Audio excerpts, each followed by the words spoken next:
All right, we're in the Niner locker room with Willie Snead, Niner wide receiver, and Will, you're one of our favorite guys to talk to because you have a great perspective on the league. You've been in the league a number of years.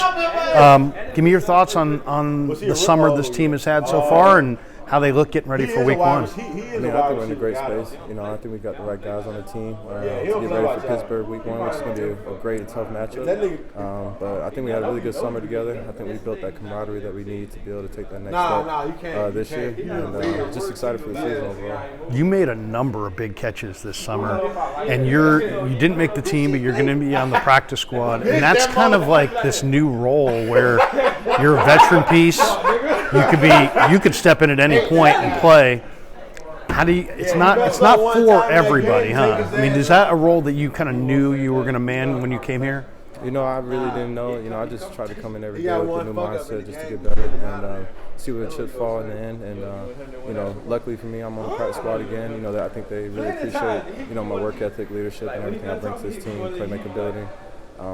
The practice squad role, I look at it as like a reserve guy. You got to be ready every week. You got to be up on the game plans and just on the opponent. So, it's a different mindset to have, especially as a veteran in my stature. But, I accept the role. I try to maximize it every day and just be available for my team. Yeah, you're a pro's pro. What's Brock looking like to you this summer? He obviously had the elbow thing, and how's he looked since? He's looking great, man. He's got that confidence. He's zipping the ball out, it's coming out of his hand really nice. He hasn't lost his accuracy one bit. I think it's just, for him, it's just continuing to take the next step each and every day, getting stronger. But I think Brock's looking really good since the surgery. What's the atmosphere in Pittsburgh going to be like? I mean, there's a lot of young guys, and you've been there, done it, and what could you impart to them, or what advice could you give them to say, to get a guy ready to go week one in Pittsburgh? That place to be going with the terrible towels and the whole deal. You know it. The atmosphere is going to be electric, that's for sure. Week one, got the Niners. They're going to be trying to set the tone, especially coming from the AFC North. Physical football, their brand of football is what they want, and that's our brand of football. That's how we built. That's how they built the things around here. Just off being physicality and playing defense, and that's kind of what Pittsburgh's mold is too. Ever since I was playing in Baltimore, every time we played, it was physical. That was probably the most sore game I've been a part of in my career. So, showing up for Pittsburgh week one, it's just having your hard hat on. You come to work, you're going to battle. And every snap is going to be physical. So it's just getting that mindset ready to go for week one, a physical battle, and just being able to dominate the man across from you at the end of the day. Now, you don't know if you're going to play as a practice squad guy, so you got to prep every game like you're going to play, right? So give me your thoughts so far on Peterson and the kid Porter Jr., Joey's kid. Yeah. How are they looking on film to you? Yeah, they look good. I know Pete pretty well from South Florida. He's a pro's pro too. He's been in this league for a long time. Joey Porter's young. He's up and coming. He's got things to prove, and I just respect their whole back end. Fitzpatrick. I played against him for a number of years. I respect his game. They look good on tape. But it's a limited tape right now because preseason and things like that. But the scheme is the scheme, and I think if we just continue to do what we do and focus on what we need to do and execute the offense, I think we should have a good day. But I respect their back end, definitely. You mentioned Minka. Minka was good with the Dolphins, but he's way better now, it seems like, with the Steelers. What makes him such a special player? Because he seems like he's one of the NFL's best players in Pittsburgh. Yeah, he's very rangy, man. He's an opportunist. He makes plays on the football when they come his way. Sideline to sideline safety, fast, explosive, tough. Those are all things you want in a safety, and he's ever since he moved over to Pittsburgh, he's embodied what the Steelers are, and he's definitely gotten better each and every year he's been in the league, and I think this year he's going to be even better. So we got to come ready to go. Like I said, we got to put that hard hat on because those guys over there, they're built like that. So we just got to be able to accept the challenge, and Minka's going to be one of those guys we got to keep an eye on. Is it harder to play on the road when you get the crowd howling and all the atmosphere? Is it hard to? What's the difficulty? Is it the focus? Is it the noise? What makes playing on the road difficult in your mind, or more difficult? Yeah, especially for week one. They're going to be amped up, ready to go. They finished off the season pretty strong last year, and they're going to be trying to roll into it this year. And I think just the way you control this, you've got to play, great offense. You got to control the tempo, control the speed. Got to capitalize on, third downs and stuff like that. Keep the crowd, at bay, because it's going to be hype, man. I mean, that fourth quarter comes, they start playing that song, that's when it gets up to a whole nother level, man. So it's just, taking care of the football, making first downs, keep the chains moving, and on defense, getting them out, 3 and out, keeping them out of the end zone. That's how you kind of control the crowd. But at the end of the day, man, it's a game of, opportunities, and you never know when that's coming. So, we just got to be ready for the moment. If it does get loud, we just got to be able to control it, be on the same page, and make plays. I notice at practice you do not waste a rep. I mean, you go full speed all the time.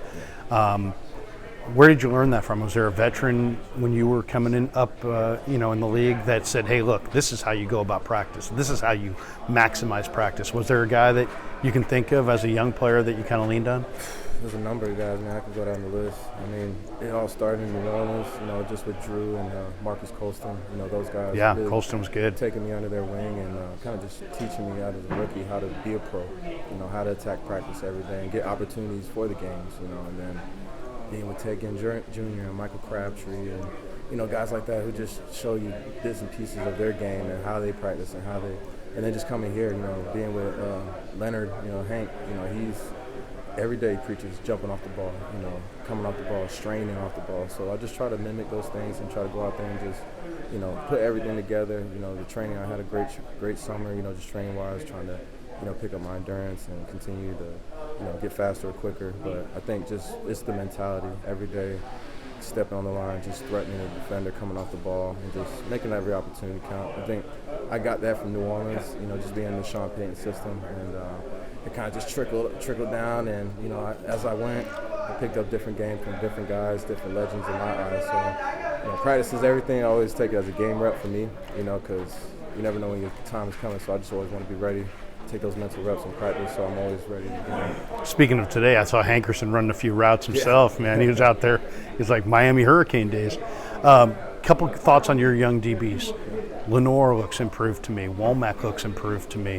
What do you see from those guys? Could you go up against them every day? Yeah, I mean, their confidence is through the roof, and I think that's a big thing with DBs is, they want to have, that confidence to go out there every single snap and be able to cover somebody, whether they get caught on or whether they defend it. They have a very high ceiling when it comes to their, just confidence in themselves. And then on top of it, they going out there and making plays at the same time. I think with Demo, he's moved into the slot now. He's also playing outside, but he's a very instinctive player. You can see him going to year 3. He's getting better. He's understanding. Things are starting to slow down for him. And he's becoming a more smarter player. So I think that's going to play to his advantage, just being in the slot, being opportunistic and just making the plays. And then, Sammy, he's continuing to get better, just coming off his rookie year. I think the more snaps he gets, I think he'll start to settle down and find his footing, in the defense and everything. But a lot of our DBs are young, but they're very, very hungry. And I appreciate that going against them every day because they make me better at the same time. How about Jair? Jair's, maybe Gibson's going to get healthy. Maybe he won't. Maybe Jair makes his first start, played at Penn State. Now he's going back to Pennsylvania. Yeah. What's he looking like? Talking to him, very impressive guy. Very, very serious about football. Yeah, no, he loves it, man. I mean, I think that's the thing that makes the difference is, when you get guys in the building that love the game of football, their ceiling is so high. And I think Jair, one thing he's done every day is he's taking every opportunity to maximize it, whether it's special teams, whether it's defense. I think when the opportunity comes for him, I think he'll be there, he'll make the play. It's just about him just getting comfortable, getting in the NFL groove and what it means to be a pro at the end of the day. And I think once he starts to feel his way as the weeks go on, I think you'll see him improve every week because that's all he's done in practice, throughout this OTAs, training camp summer. He just improved every week. So I expect that as the season goes along and so on and so forth. Last one for you. Nick's not here. Yeah. You don't know if you're going to have him. Yeah. What's your guys' approach to it, attitude about it? I mean, you've been around the league. You've seen holdouts. It's just the business of the game. It's not personal. It's just business. But, I mean, how does that impact you guys? Obviously, he's a great player. You want to have him. Absolutely. I mean, for us, I think we just got to keep the main things and focus on the day-to-day process. I think the guys upstairs are going to get that done when it needs to get done. But for us as players, we got to focus on, the Steelers because, all they're thinking about is beating us. And we got to continue to, just keep, like I said, keep the main things. Not focus on the outside stuff, but, focus on what we need to do to be able to beat the Steelers week 1. And I think everybody's got that mindset coming in here. We all want Bosa because, like I said, he's a phenomenal player, great teammate, leader. But at the end of the day, that will get done, when it needs to. And until then, man, we're going to be grinding, we're going to be holding it down, and when he comes back, it's going to be hell to pay.